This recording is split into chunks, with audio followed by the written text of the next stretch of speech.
And say less.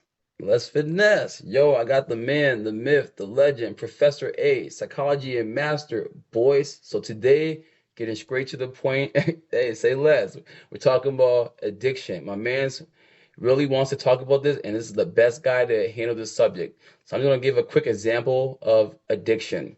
So long story short, addiction is like a chronic dysfunction within the brain that what's it called, involves reward, motivation, and your memory. But like a basic definition is a physical dependence on a substance or activities. But a fun fact before he takes over is 1 in 3 people in the world are addicted to some substance, or addicted to some kind of a thing. So long story short, with that being said, take over, brother. All right, man. Hey, sounds good. Thanks for having me on. And just want to add, um, quick point. I think uh, that number is a lot higher. I think we're all addicts to well, not addicts, but we're all addicted to something to some degree. And that's just because that's how we're wired. So basically, we come from the savannah, right? We come from, our primate ancestors that had to like scavenge for food, you know, uh, seek shelter, build shelter, work within teams and groups, and so we got our brain developed a mechanism to reward us for that, Yeah, and that was in times of scarcity where we had to do those things to survive. yeah, Um, so our brain was correct. Now, when we're in overabundance, I think there's quite a bit of overstimulation, yeah, and I think that's where we can get into, addiction, where it actually causes a problem because there's an overabundance of stimulation, dopamine, to the point where the brain starts to down regulate uh-huh, um, your basic survival, instincts and things you need to survive. Like your brain starts to deteriorate essentially, or your attention span starts to deteriorate because your brain says, I don't need this. I have everything that I need for free. yeah, So it's like just a constant flow of dopamine. Your uh-huh, brain says, I don't have to work very hard. So you lose your motivation, you lose your attention. I like the example of the chariot rider. So our brain is like uh, the horse. yeah, Our mind is like the horse, and the chariot rider is like our prefrontal cortex. yeah, And so essentially, what happens in addiction is the horse takes control. uh-huh, So the horse is out of control. It's running. It's leading the chariot wherever, and there's not much control over circumstances. uh-huh. Hold on, So you said the brain is the horse? yeah, the mind is the horse. Uh-huh, So the chariot rider, the prefrontal cortex, yeah, controls the horse, yeah, tries to manage it, uh, emotions, things like that, and tries to form it in a way that works for the chariot rider. yeah, But yeah, tame the animal essentially. Um, so it's work, it's uh-huh, effort, and sometimes the horse can get out of control. Like people's minds can you can lose touch with reality, or you can just lose your motivation, or your thoughts can go out of control, like uh, anxiety and things like that. yeah, um, so addiction plays into that yeah, in a huge way, I think, yeah, because it basically it's basically responsible for our lack of motivation or attention. yeah, Wherever that's lacking, it's usually there's a problem with addiction or overstimulation. yeah. Interesting. Um, yeah. So the addiction, you're trying to say like causes a problem to that area you're lacking in a way. Yeah, well, Or it because you're addicted, then it causes mhm. the problem to those areas, right? Yeah, Yeah, okay. Makes sense, makes yeah, sense. Okay, with yeah. that being said, I'm just gonna give like some examples of stuff people could be addicted to, right? Everybody knows like the common stuff like drugs and alcohol. People mostly say addiction, but people can be addicted to nicotine, which is foreign tobacco. Cocaine is a common one. THC, marijuana, as everybody thinks people can be addicted to marijuana, but some people say that's not true. But opioids or narcotics, painkillers, kind of stuff. But simple things, you don't have to be addicted to stuff. Like you could be addicted to coffee or caffeine. People always just think like drugs, but you could be addicted to gambling. In my opinion, gambling is one of my pet peeves when I see people doing that stuff. That stuff irritates me to the most. Let me tell you why, brother. Because people go to work and work so hard, bro. You know what I mean? Let's just say you do a certain job and you spend like 8 or 12 hours at that job, right? Let's just say you made $200, right? Then some people could literally go and play pull tabs or just go or whatever, right? And lose that within 30 minutes, bro. And the thing that's crazy to me is like, bro, first of all, you worked that hard. You could literally buy your gas for a while. Let's just say you were still in that stage to go to the bar, right? You could go get whatever. You could literally go out to eat for 7 days in a row, right? But all you even using that for good utility, you're literally just lost it in the blink of an eye. It was like, Hmm. what? Then just imagine if you have a bill after that, then you have to pay it. It's like, wow. But let me just continue. That's like my kind of stuff. We'll Hmm. break these down a little bit deeper though. But you can be addicted to like literally like food, which is a common addiction. Like these people seen those TV shows, My 600 Pound Wife or 600 Pound Life, whatever, right? You can be addicted to technology, like playing video games all the time. Huge, Sex is a huge one. Everybody knows that. huge, You can also be addicted to work, but the most common ones huge. clearly people know about is the porn addiction, the alcohol addiction, and the drug addiction. But since I just listed a few, I'll let you get back to your work, boys. Sounds good. Yeah, I like that you mentioned like gambling or some of like the ones that people can't really relate. But yeah, anything that increases dopamine, like video games, Yeah, you know, because it's like our brain gives us a reward for a challenge. Like, okay, so video games don't actually give you anything, yeah, but our mind perceives in the game like, oh, you get a freaking coin for doing a task, right? right. So it's like it mimics our natural, we would give ourselves a reward for doing a task, right? You go to Yeah, work, you make some money, you get a little dopamine spike because you're like, oh, I did good.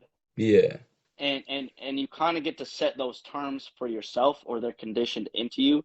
yeah, Like you might get a good grade on an assignment, you get a dopamine hit, right? yeah, So those are pretty common things that are like rewarding but good. You yeah, know what I'm saying? Um, but there's things when it becomes an addiction, it's like it's rewarding, but you're not moving forward in life. right. Like, so there's a study with rats, right? Hmm. And I thought this study was just crazy. But these rats, they got the choice of whether or not they were going to get food and water that day or cocaine that day.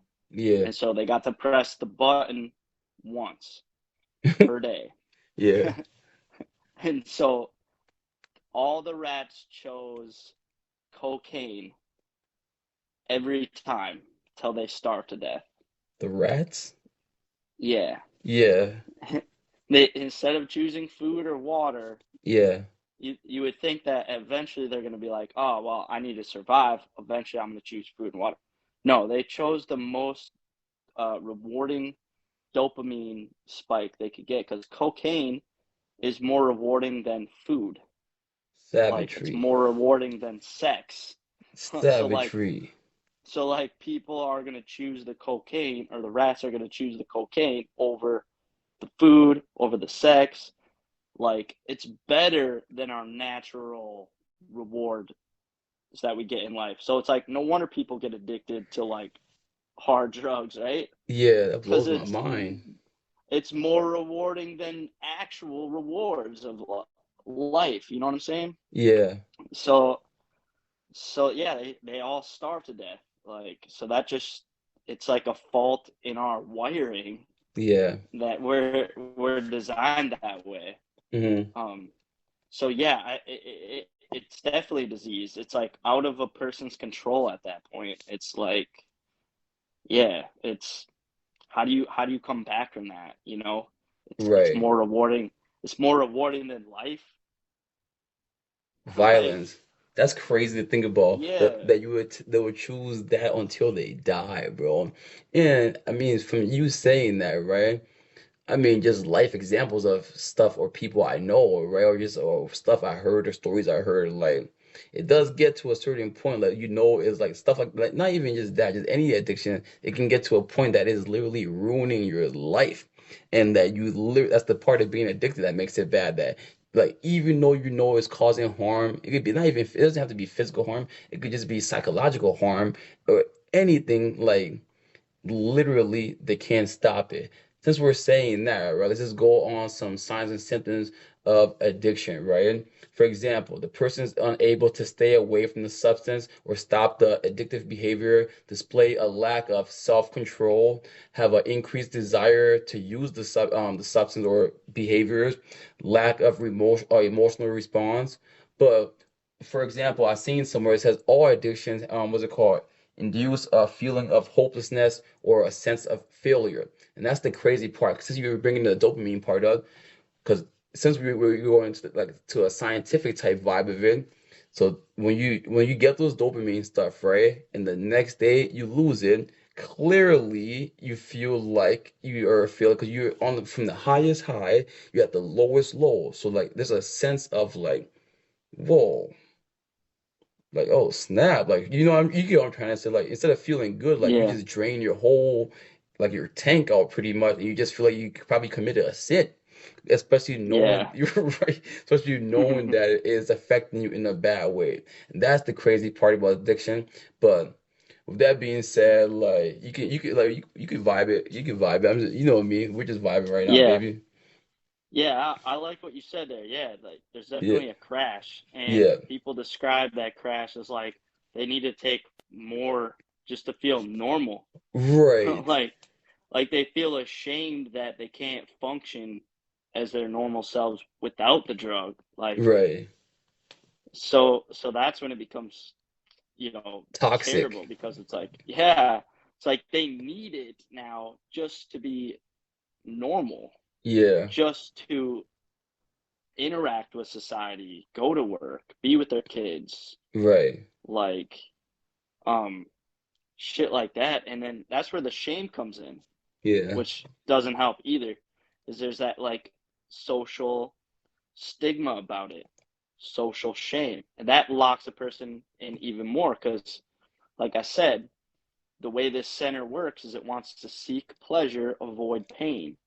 And so the drug does both of those things. So Hmm. shame is pain. Consequences are pain. Hmm. Your kids don't want to talk to you anymore. Pain. So what are you going to Ooh, do? right, Avoid the pain. right. Ooh, Yep. you're And snapping. hell yeah. And that's what our system doesn't understand about, like locking people up. It's like Hmm. those consequences are going to cost them their place in society, their job. Hmm. Like they're gonna feel more shame, Yeah, and then they're gonna go even deeper into that substance use. savagery. You're right. You're right. It's Yeah. sad, bro. It's sad. Like, for Mm-hmm. example, man, let's just say like somebody like were about to like lose their house, right? And they were addicted to like gambling, right? The stuff is so sad. Instead of this person like what's it called, going to pay their rent, right? They will literally go to the casino, bro. You know it's true. Like, you know what, man? I already lost this whole year. I already lost my whole life away, man. Got this last Mm-hmm. 400. Hell yeah, I'm gonna go there, gamble this 400, bro. I'm gonna win it all back. Boom, lose it all. Damn. frick, I'm an idiot Yep. kind of stuff. Then it leads you more into depression. But since we're saying Mm-hmm. that, right, you can tell addiction is getting worse when the use or of the addiction or behavior is being used in like risky situations. Like you already know this is bad. You should not be doing it like right before work in your car kind of thing, or literally at work, or the desire to cut down or use of doing the situation as being unsuccessful as you try, or there's a strong desire to use the substance in any situation. And when it starts affecting your social life, your school, or just anything in your work or your home, your family, then it gets very, very bad. But overall, like it is definitely possible to recover from addiction, but first of all, to recover, it's all on you, and you. Until you're ready to make that change, it is literally impossible. Nobody can make it for you. Somebody can beat you up. They're not gonna change it. Like, yeah, sure, it might like Mm-hmm. stop you for a little bit, but you're not gonna change it. But it takes definitely, you need probably a support group, as people know, and you have to be mentally strong, and you got to stay away from the friends and people that are still doing the substance, because it is definitely easy to relapse. Even if you went 15 years, you can try it one more time. Boom, you're right back in the game. That's the sad part about it. But go ahead, brother. Absolutely. You just said steps one, two, and three of Violence. the 12 steps. Oh, for Like real? the yeah, the most used and the most successful program there is in the world. What is that? 12 step. That's the name of it? 12, 12 steps of 12 what? yeah, 12 Addiction or steps. something? Yeah, it's just called 12 steps. Hmm. But yeah, steps one, and this is Russell Brand's version, which I find hilarious, is are you a bit fucked? So admit that you're a bit fucked. Hell yeah. Um, two, is it possible to not be fucked? Like you got to be like, okay, I gotta admit to myself a little bit that I can, get out of this. Yeah, And then, are you gonna do this alone? So yeah, you got to get help. It is possible to do it alone, I suppose, if you have enough willpower, yeah. but you got to accept help in most cases. And then Fact. the next thing is audit. Audit. You Hmm. got to write down everything that's fucking you up. Like, so that helps clear your mind in every angle that Uh-huh. you've kind of cornered yourself so you can get unstuck. Can you go through the whole 12 steps actually? I can. I only have seven written down No, right now, we could do actually. seven. We could do seven. Go ahead. Go ahead. Yeah, maybe we could do the other seven in another podcast. Yeah. But yeah, auditing is huge. Audit your life. I mean, anybody can audit their life right now. I think Hmm. it's important because that opens up room for awareness. Because most Fact. people do shit and they're unconscious about it. It's just a habit, a bad habit, a program, and they just do it. And it like when you start to think about how much time you waste, maybe you waste a lot of time. Maybe you take like 80-minute showers or something like, Right. or you just waste a lot of time. You end up late for work because you don't audit your morning routine or whatever. That's beautiful because that one could be used in every aspect of life to really activate an individual. But go ahead, move on. We'll get to a different part. Yeah, and I mean you can go deep on that, like just like how you're coming across to people, how your managers are treating you. Are you setting boundaries? Like you audit everything. Um, Right. then tell somebody about how fucked up you are, Yeah. because like basically by doing that you're getting over fear, Yeah. because I think what society wants to do to keep you isolated and keep you kind of in consumer society is keep you fearful, keep you disconnected. So this is a step in helping you connect. Yeah. So telling someone else what's going on, Yeah. like, and so AA programs are set up designed to do just that. You talk to other people that are going to be accepting because they're going through the same shit, Yeah. and you get to tell somebody, which is huge Yeah. because a lot of people do this shit in secret and they're ashamed of it. So that's a part of getting past that shame. Yeah. And then Um, Six is recognizing all those patterns. So back to the whole audit thing, a lot of these steps repeat themselves. Hmm. Is, how many habits do you have that sort of lead you back into Back to the this? vibe, yeah. Like the Yeah. habit. Once you write it down, because some people don't really realize the habit you're trying to say. Like a habit could be like, yo, every time after work, I just go to the bar and grab 3 beers before I come home. I've been doing it with the boys for so long. Or I take this Mm-hmm. path because it's my favorite place to eat. But when you go to that place, all your friends are there, kind of stuff. Oh, that's beautiful. Yep. Yeah. Yep. Exactly. Or like identifying triggers is huge. Like for me, Hmm. you know, like rejection, social rejection or failure. Yeah. I'm gonna go and try to numb that pain. And I'll have a drink. And then Right. next thing you know, I'm on like a week binger. Bad, bad, bad. Bad, bad, bad. Okay. Yeah. So no, no, become aware. Awareness is huge. Hmm. And then are you willing to live unselfishly? Like start to recognize just like how selfish that behavior is, and like how selfish you become. Yeah. And that's another step in reconnecting, because the opposite of addiction is connection. Savagery. Yeah, my professor told me that. My like 85-year-old professor that was like That's an an OG. expert, yeah, Yeah. expert in addiction stuff. Like she was old and wise and freaking hilarious. But yeah, all this stuff came from her, bro. I remembered every word that came out of that lady's mouth because she was awesome. But yeah, she said Yeah. the opposite of addiction is connection. Hey, shout out the OG, man. Bless, say less.